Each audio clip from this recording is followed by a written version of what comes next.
안녕하세요. 맘스 챌린지 카페입니다. 어쩌면 우리 삶은 긴 토론의 과정 같아요. 좋은 질문들이 오가고 함께 답을 찾고 약자와 소수의 의견도 존중되고 소외되지 않는다면 정말 좋은 토론, 좋은 삶이 되지 않을까 합니다. 그렇게 공존을 향한 철학을 다듬는데 이 책이 도움이 되시지 않을까 해서 소개해드리고 싶은데요. 오늘 소개해드릴 책은 나는 철학하는 엄마입니다. 왜 엄마들에게 철학이 필요할까요? 세상에 육아에 대한 많은 방법론이 분분하지만 사실 부모나 아이의 기질, 라이프 스타일은 제각각인데 하나의 똑같은 방법이 통한다는 게 사실 아이러니죠.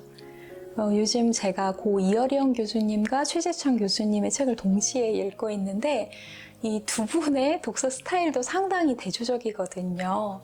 이어령 선생님은 남의 생각을 처음부터 끝까지 다 읽을 필요가 없다. 목장의 소들이 순서대로 풀을 뜯는 게 아니라 드문드문 풀을 뜯어먹는 것처럼 재미있는 부분만 읽어도 된다. 반면에 최재천 교수님은 책을 취미로 읽는 건 눈만 아픈 짓이다. 빡세게 치밀하게 공부하듯이 읽어야 된다고 말씀하시죠. 두 분 다 시대의 지성이라고 칭할 정도로 정말 훌륭하신 분들인데 방법론은 다르잖아요. 마찬가지로 이 책의 저자도 육아의 기술이 획일적일 수 없다라고 말합니다. 철학이라는 학문이 계속 질문을 던지고 더 나은 지혜를 찾아가는 학문이잖아요. 그렇게 부모도 아이와 서로 끊임없이 질문을 주고받으면서 양육에 대해서 더 나아가 우리 인생에 대해서 스스로 답을 찾아가길 바란다고 이야기합니다. 이 책에 소환되는 철학가들이 꽤 많아요. 플라톤, 아리스토텔레스, 사르트르, 하이데거, 장자, 홉스, 루소, 시몬 베유, 니체 등등 다양한 철학가들의 사상을 엿볼 수 있는데요. 하지만 절대 심각하고 어려운 단어를 쓰지 않아요. 저자는 육아를 통해 경험한 일상의 말랑말랑한 단어들로 이야기해주죠. 엄마의 눈으로 본 소소한 철학 이야기라고도 할 수 있는데요. 제가 이 책을 추천드리는 이유가 카카오 브런치북 수상 작가들의 책들을 보면 상당히 재미있어요. 뭔가 완성도 높은 훌륭한 글이다라는 느낌보다는 어쩜 이렇게 입담이 좋을까 하는 느낌으로 와닿아요. 철학과 육아, 에세이의 만남이 왠지 안 어울리는 조합 같고 철학이라는 주제도 좀 어려울 것 같은 느낌이 들지만 저희 독서토론 멤버들이 모두 일주일 이내에 완독했을 정도로 재미있고 어렵지 않은 난이도였습니다. 이 책이 워낙 다양한 철학과 육아의 단편들을 다루고 있어서 영상에서 요약하기는 조금 어려운 것 같고요. 제가 이 책을 읽고 토론을 진행했던 발제 5가지와 관련된 발췌문들 중심으로 나눠보려고 합니다. 철학은 질문이 중요하잖아요. 여러분도 이 발제들 가운데 여러분만의 답을 찾아보셨으면 좋겠습니다. 첫 번째 주제는 균형입니다. 저자는 아이와 엄마의 삶의 적절한 균형, 중용에 대해 이야기하는데요. 아이에게 시선을 돌리지 못하고 계속 혼자 주인공으로만 사는 부모도 슬프지만 나를 완전히 버리고 세상에 아이만 존재하는 것처럼 사는 부모도 슬프다. 소인국에서 소인들과 더불어 즐겁게 사는 방법을 터득했던 걸리버처럼 대인과 소인이 함께 즐겁게 지내며 서로 시선을 교류해야 한다. 요즘 여러분과 여러분의 자녀와 고민하는 균형은 무엇인가요? 꼭 아이뿐만 아니라 배우자, 부모님, 친구, 동료들과의 관계의 균형에 대해서 생각해 봐도 좋을 것 같습니다. 두 번째 주제는 불안입니다.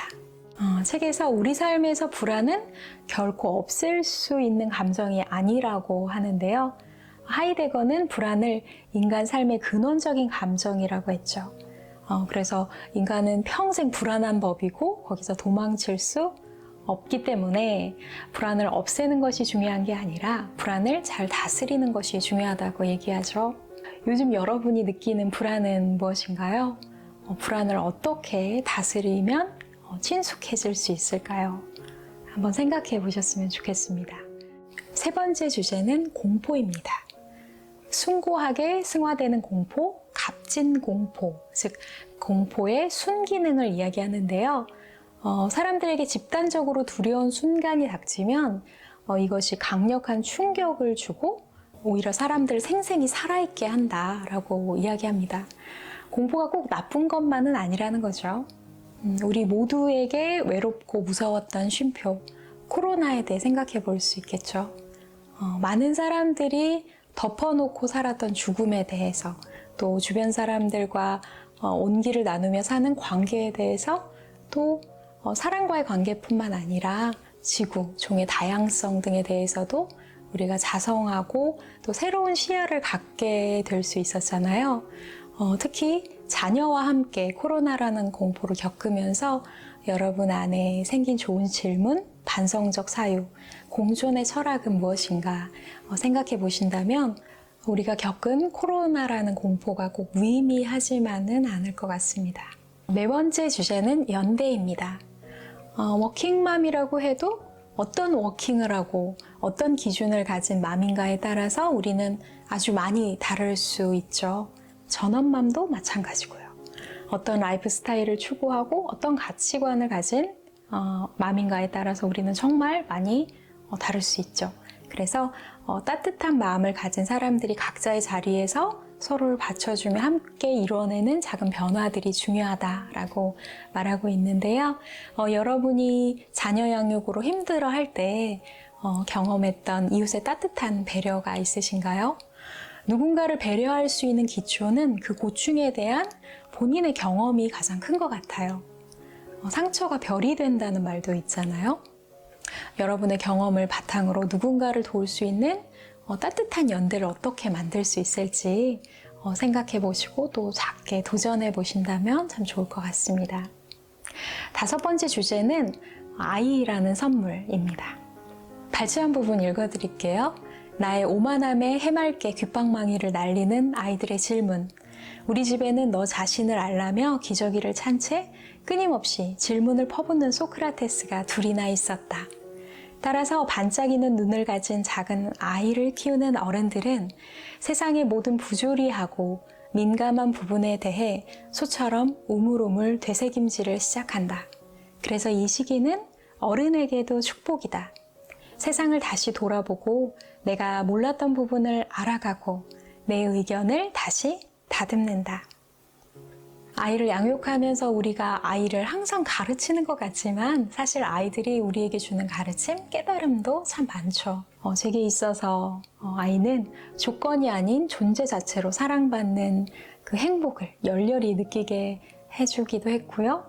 제 인격의 바닥을 보여주기도 하고 한정된 나의 시간과 에너지를 진짜 어디에 쓰고 싶은지, 어떻게 분배해야 할지, 삶의 균형에 대해서도 생각하게 해준 존재인 것 같아요.